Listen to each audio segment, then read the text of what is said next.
Fue con motivo de la incorporación de España a la Comunidad Económica Europea a raíz de la entrada de cordero de otros países como era Nueva Zelanda, Inglaterra, Irlanda, Francia. Pues entonces los productores aragoneses pensamos en cómo ponerle nombre y apellido a nuestro cordero, al ternasco de Aragón, que de alguna manera queríamos defender como propio, ¿no? Y ya fue en el 89 cuando todo se plasma en un reglamento y es cuando nace de alguna manera la denominación de origen ternasco de Aragón. Nosotros en estos momentos tenemos 4 comercializadoras, que son Pastoreo Grupo Cooperativo, Casa Ganaderos, Franco y Navarro y Husberg. De las 4, la más importante es Pastoreo Grupo Cooperativo, que comercializa el 70% del ternasco de Aragón. Es una empresa, una cooperativa que es puntera en España, la cooperativa más importante de ovino de España, una de las más importantes de Europa. Así nos explicaba el presidente del Consejo Regulador del Ternasco de Aragón, Juan Carlos Brun, cómo en 1989, y para dotar de identidad propia a un tipo de cordero aragonés, se creaba la Indicación Geográfica Protegida. Este órgano se encarga de promocionar esta carne y también controlar la trazabilidad de los corderos. Este año esta marca de calidad cumple 25 años y nosotros queremos que conozcan el proceso desde que nacen los corderos hasta que llegan a nuestras casas. Lo hemos hecho con la cooperativa que produce el 70% del ternasco de Aragón, el Grupo Pastores. Y en una granja como esta de Monegrillo cada día nacen ternascos de Aragón como estos que tenemos aquí. ¿Cuántos pueden nacer al día, Jesús? Al día, pues hay días que cuando empieza la aparición paren 15 ovejas, que paren 30 corderos, y hay veces que paren 100 ovejas con 180, 160 corderos. ¿Cuántas ovejas tenéis en total para que sean madres de estos corderos? 4.400 madres de reposición.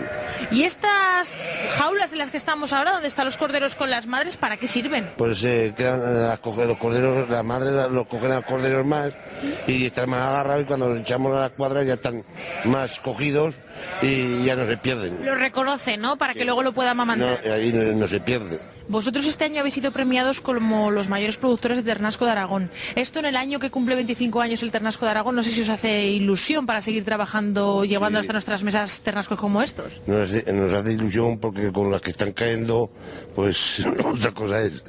Esperanza, ¿dónde estamos ahora?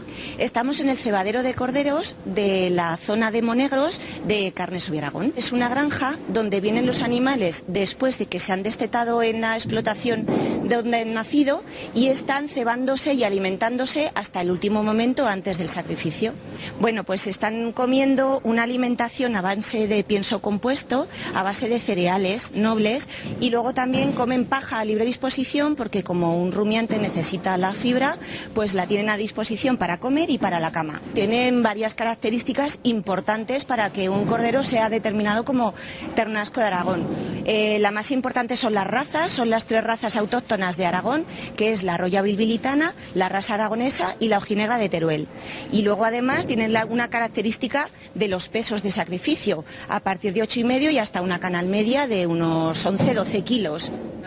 Después de esos 90 días han ido al matadero y después llegan a lugares como este, el Mercat Zaragoza. Así es. Bueno, después del sacrificio en matadero llegan aquí, lo primero que hacemos es clasificarlos, porque no todos los corderos son iguales. Todos son ternasco de Aragón. Y no todos son ternasco de Aragón. Hay cordero lechal, hay ternasco de Aragón, hay corderos que son del mismo peso que el ternasco de Aragón, pero se desclasifican como tal, incluso hay corderos un poquito mayores. Lo que hacemos es orearlos, tenerlos en una cámara durante unas horas para adaptarlos a la temperatura de cámara. Bueno, pues igual que servimos a más de 400 carnicerías en Aragón y el Valle del Ebro diariamente, también estamos sirviendo al Grupo Eroski, también al Corte Inglés, y llegan a las diferentes plataformas que estas cadenas de distribución tienen distribuidas por España. ¿Cuántos ternascos salen de aquí cada día? Ahora mismo, por hacernos una idea, están saliendo a la semana entre 2.500 y 3.000 y al día pues aproximadamente de media unos 500. No, hay 2 formas muy claras de identificarlo. En las bandejas siempre vamos a encontrarnos el logotipo de Ternasco de Aragón, ¿vale? Este logotipo con el sello de la IGP, que es la Indicación Geográfica Protegida, que defiende aquellas carnes de calidad.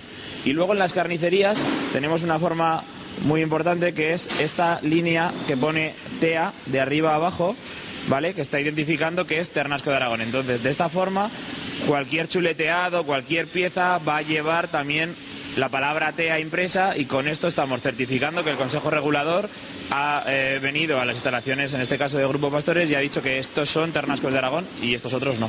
Pues de despiezarlo llega aquí a un establecimiento como este. ¿Vosotros cuántos años lleváis vendiendo un ternasco de Aragón? Bien, el Grupo Eroski está comercializando el ternasco hace más de 20 años. Comenzamos alrededor del 1993. Posteriormente pasamos a desarrollar la venta en todo a nivel nacional. Aquí en Aragón venimos vendiendo alrededor de 200 corderos a la semana. En 40 establecimientos. ¿Usted qué va a comprar? Ternasco. ¿Le gusta? Nos encanta, lo que mejor. ¿Usted sabe que el ternasco de Aragón cumple 25 años pues no desde lo que sabía. está catalogado como tal? No lo sabía, ¿no? ¿Qué le parece? Estupendo. ¿Le damos otros 25, otros 50? Pues sí, pues sí. Pues sí, para mí lo mejor es el ternasco, desde luego. Desde luego.